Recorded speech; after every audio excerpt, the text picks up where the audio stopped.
Bonjour à tous, j'espère que vous allez bien. Vidéo de mise à jour par rapport à mon tendon d'Achille. On est entre la semaine 18 et la semaine 19 de ma récupération post-opératoire. L'été est passé, on est en automne. J'ai une grippe, un rhume, j'ai la voix rauque, mais je veux vous faire cette mise à jour. Ça fait trop longtemps que je vous ai pas parlé par rapport à ma récupération. La dernière vidéo que j'avais faite, c'était en lien avec l'atrophie musculaire, un phénomène qui occure lorsqu'on ne bouge pas sa jambe.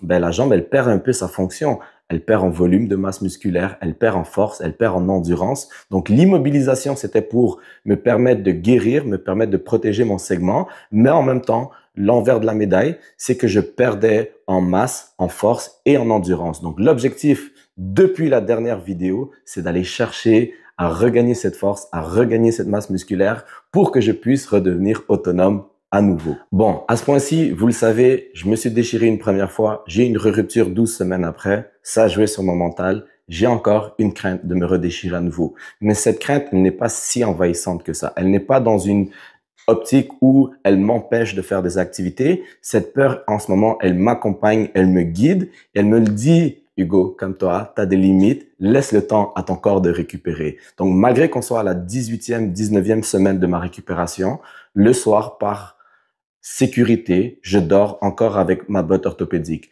Pourquoi? Techniquement, quand tu dors, tu feras pas de faux mouvements, mais c'est parce qu'il m'arrive la nuit de me réveiller et de me déplacer dans la maison.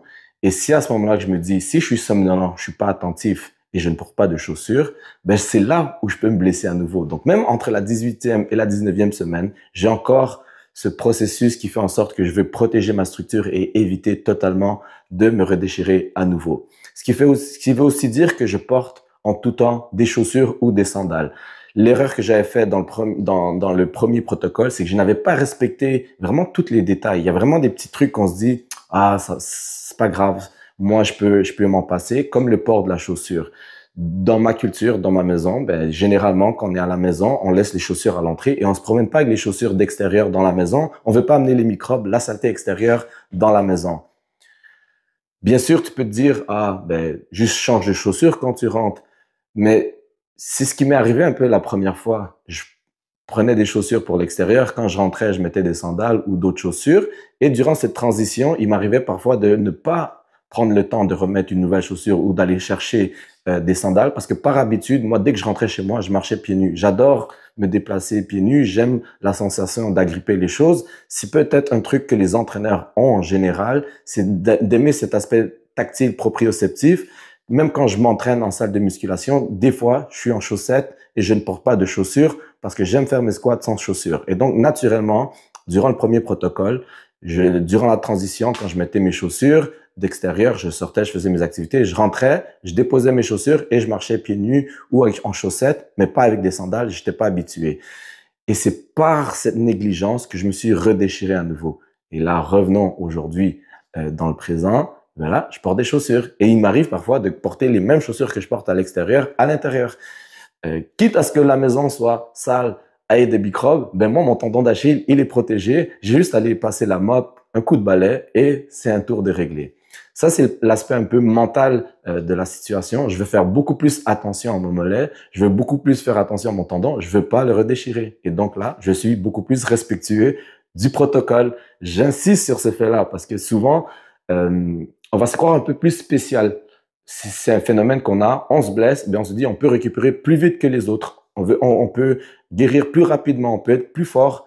Eh bien, statistiquement, il y a un nombre de personnes qui vont se redéchirer le tendon d'Achille et on n'est pas protégé de ces statistiques-là. On fait partie de ces chiffres-là. S'il y a 10 personnes qui sont déchirées le tendon d'Achille, généralement, après une opération, une personne sur 10 devrait se redéchirer à nouveau pour quelconque raison. Un mauvais respect de l'hygiène de vie, mauvais respect du protocole, fait les choses trop vite, un accident peut mener à une blessure. Chez les gens qui sont non opérés, 8 sur 10 devraient guérir et aller bien, 2 sur 10 vont se blesser. Et là, on parle de entre la semaine 1 et 15, surtout entre la semaine 8 et 12, parce que là, c'est le retrait de la botte et c'est là où on est plus négligent. Donc, les personnes qui, en ce moment, sont en phase de récupération, c'est pas un message pour vous faire peur, pour venir vous alarmer, mais c'est un message pour vous conscientisez, prenez conscience que il faut faire attention. Soyez respectueux du protocole, prenez le temps de guérir. Sur une note plus positive, hein, parce que bien sûr, là, je suis un peu alarmiste, je suis un peu rough sur le message, parce que je veux éviter que vous soyez dans la même situation que moi. Mais en ce moment, en semaine 18, semaine 19, à part de ça, je suis quand même plus libéré dans mon esprit. Entre la semaine 12 et aujourd'hui, la semaine 12, on sent les limitations, on sent le manque de force, on sent le manque d'endurance. Au début, lorsque j'étais en retrait de la botte, je marchais en rotation externe. Je tournais mon pied droit vers l'extérieur, ce qui évitait de me rentrer en dorsiflexion. Et je marchais un peu d'un pas bizarre, un peu comme je boitais un peu, où j'avais une marche un peu de canard. Et progressivement, mon pied, il retrouvait la rotation interne vers un alignement plus naturel. Et à ce moment-là, j'étais capable de marcher beaucoup plus, de façon plus confortable. Bien sûr, il faut faire ces exercices, il faut faire ces montées de mollets, il faut faire les exercices de cheville pour venir stabiliser la cheville, des rotations internes, des rotations externes. Il faut faire ces squats, ces fentes. Au début, j'étais craintif, je vous l'ai dit, et j'évitais parfois certains exercices parce que je sentais que je mettais trop de mise en charge et si je devais aller marcher après, je sentais que tout s'accumulait. Soyez sans crainte. L'exercice numéro 1 post-opératoire, post-transition de la botte, c'est la marche. Parce que la marche est un phénomène naturel de mise en charge et comme votre jambe elle a été immobilisée, le fait de graduellement l'exposer avec votre propre poids du corps à marcher, il va retrouver une certaine force, une certaine endurance et une certaine masse musculaire. Donc, à ce moment-là, il faut se dire, je vais aller sortir, marcher 5 minutes. Quitte à faire 5 minutes, qui semble pas beaucoup pour le commun des mortels, pour quelqu'un qui sort d'un post-opératoire, c'est beaucoup. Donc, faites des marches intermittentes, 5 minutes, 10 minutes, et graduellement, vous allez voir, vous allez être capable de faire 15 minutes, 20 minutes, 30 minutes de marche. Et le rythme de marche est très important. Si vous voulez marcher vite, si vous êtes pressé, vous allez compenser. Vous allez être très bon pour trouver des façons de marcher d'un pas rapide, tout en évitant de mettre un stress sur la jambe qui est blessée. Vous risquez de mettre plus de poids sur la jambe opposée. Quand vous allez faire vos marches, faites-les à une cadence beaucoup plus lente. Prenez le temps d'appuyer votre talon, de sentir votre pied toucher le sol. C'est vraiment c'est un entraînement, comme je vous le dis.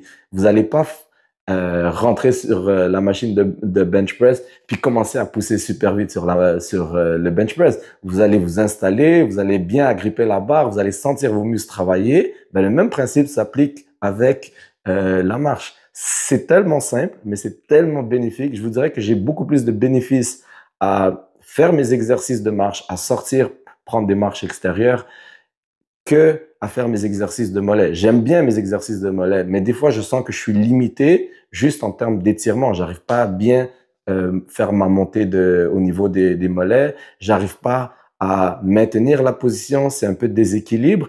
Et je vous dirais que lorsque j'ai bien appliqué mes protocoles de marche, que j'ai marché pendant 3-4 semaines graduellement en augmentant l'intensité, en augmentant la durée de la marche, quand je suis revenu à faire mes élévations de mollets, ben, c'était beaucoup plus facile.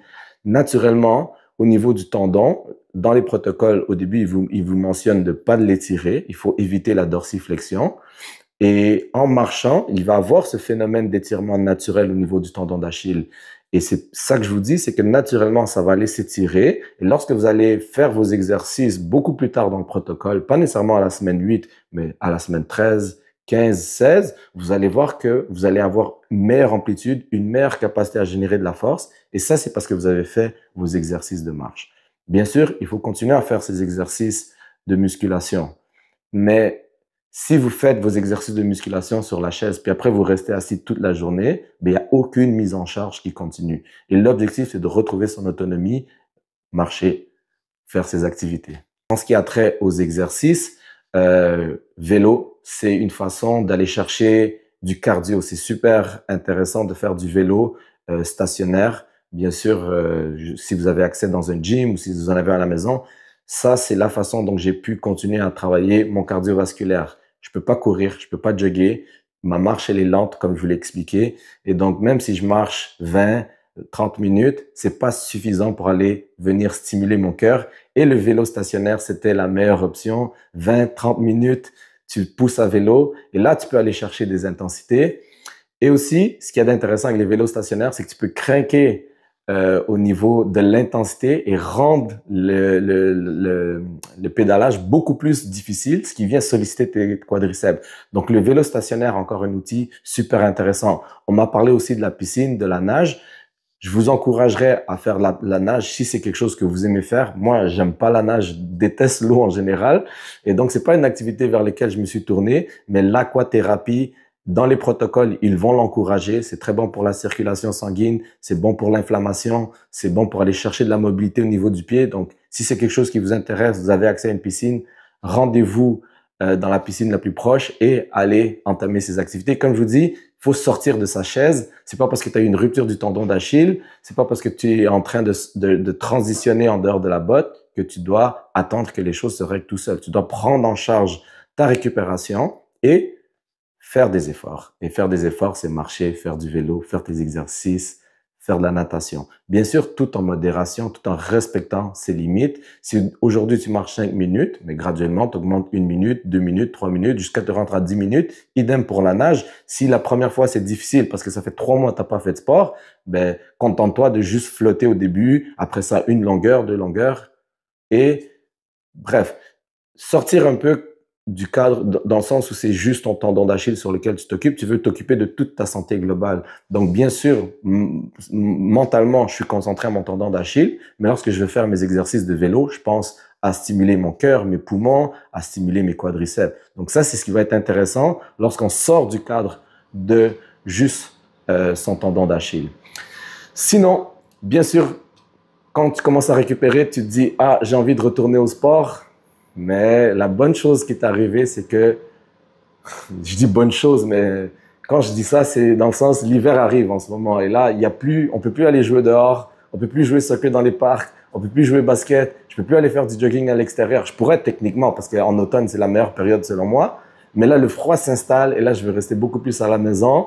Et ça, c'est une bonne chose parce que quelque chose en moi, une passion en moi de retrouver le terrain s'éveille. Mais ce serait beaucoup trop tôt, je risque de me blesser. Et là, on va laisser ça peut-être à l'été prochain. Donc, je vais vraiment prendre le temps cet hiver de me concentrer à ma récupération, faire de la musculation. Là, j'ai très hâte d'avoir une plus grande mise en charge globale. Donc là que mon pied, il a une meilleure endurance, une meilleure force, ben, la prochaine étape, c'est commencer à mettre de la mise en charge, c'est utiliser des poids externes pour faire mes mouvements. Donc, des squats avec des poids, des fentes avec des poids, leg press, leg extension, toutes les machines qu'on va retrouver dans le gym qui sollicitent les membres inférieurs, j'ai hâte et j'ai envie de les utiliser. Je me dis à la semaine 21, 22, je vais pouvoir commencer à le faire. J'ai un rendez-vous avec l'orthopédiste à la semaine 19, juste voir comment je récupère. Et de ma perspective, les choses vont bien. Je sens que mon pied retrouve une certaine force. Il y a, comme je l'ai expliqué, je retrouve une certaine flexibilité de façon plus naturelle. Je ne force pas les étirements, mais je sens que mon pied retrouve une plus grande amplitude, ce qui facilite l'élévation des mollets, la marche. Donc, naturellement et par des efforts, les choses vont dans la bonne direction. J'ai continué à faire de la physiothérapie et de l'ostéopathie et c'est ce que je vous recommanderais de faire. Parfois, dans les protocoles, on parle de faire des suivis pendant 4 semaines intensives, 2 fois semaine. Et après, les physios vont vous dire, ben, on peut espacer les séances, faites tes efforts. Reprenez rendez-vous avec vos thérapeutes. Ne laissez pas le temps vous faire oublier ce service-là et vous dire, ah, maintenant, je suis bien, je peux le faire par moi-même. Reconsultez à nouveau, ils vont vous aider. Ce qui m'arrive souvent quand je fais mes exercices d'élévation de mollets, quand je fais ma marche extérieur pendant 20-30 minutes ou sur mon tapis roulant, il y a un cumul de stress, un cumul de fatigue qui s'installe au niveau de mes jambes. J'ai des compensations qui se présentent, mais moi tout seul, je ne les perçois pas nécessairement tout le temps. Je sens une fatigue, je sens un inconfort et c'est lorsque je consulte en physiothérapie, en ostéopathie, qu'ils notent ces tensions-là et ils me relâchent, ils me permettent de prendre un pas de recul et de pouvoir avancer à nouveau. Donc, faites vos suivis en physiothérapie. Il y a parfois, comme je l'ai dit, des tensions qui se présentent. Ils vont vous relâcher ces tensions. Ils vont vous donner des exercices spécifiques à travailler pour éviter ces compensations. Idem en ostéopathie. L'objectif, c'est de retrouver un alignement naturel du corps, redonner leur fonction. Donc, si tes os sont placés d'une certaine façon, ils vont les accompagner pour qu'ils retrouvent leur position initiale dans laquelle ils sont censés être, ce qui facilite tous les mouvements. Si tu as un blocage au niveau d'un os, une tension musculaire, ça peut limiter ta dorsiflexion. Et donc, lorsque tu fais tes élévations de mollets, je sais que je le dis souvent, mais c'est comme l'exercice clé durant la récupération du tendon d'Achille. Si tu as une tension, si tu as un blocage, ben, tu ne le lèves pas à ton maximum et tu ne bénéficies pas de l'exercice comme tel. Donc, physio, ostéo, moi, c'est ce que je recommande. Et bien sûr, de la kinésiologie pour de l'entraînement spécifique. Je ne consulte pas nécessairement en kinésiologie. Je suis kinésiologue et mon physio, c'est un kinésiologue en même temps. Mon ostéo, c'est une kinésiologue en même temps. Donc, les deux ont une expertise à ce niveau-là. Et les trois ensemble, on est capable de bien mariner un plan d'entraînement pour éviter, d'une part, de se blesser à nouveau et bien sûr que je progresse dans la bonne direction et que les choses aillent bien. Je vous prends pas plus de votre temps. Je vous remercie.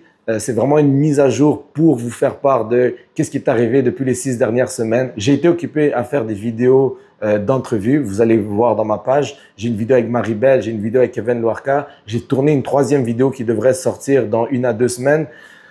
Donc, ça, c'est la bonne nouvelle. Vous voyez, je vais un peu mieux. Je suis capable de conduire, je suis capable de me déplacer et je suis capable de retrouver vie à mes activités. Donc, je me lance dans différents projets. Ma page YouTube, initialement, c'était dédiée à faire des entrevues, aller faire des vlogs d'entraînement. Et la blessure a fait en sorte que je n'ai que parlé de ça pendant une certaine période. Donc, je suis content de ne pas parler que de mon tendon d'Achille. Je suis content de faire d'autres choses. Et ça montre que je récupère bien si j'espace mes suivis par rapport à mon tendon d'Achille. Donc, à ceux qui demandent, je suis dans la bonne direction, je vais bien. Je vous ai pas oublié. Je vais sortir une vidéo en lien avec les exercices à faire parce que je sens qu'il y a des choses que je n'avais pas très bien saisies la première fois qui pourraient vous être bénéfiques. Sur ce, aimez, commentez. Et si ce n'est pas déjà fait, abonnez-vous à cette chaîne. Il y a beaucoup de choses qui vont arriver. À plus. Merci.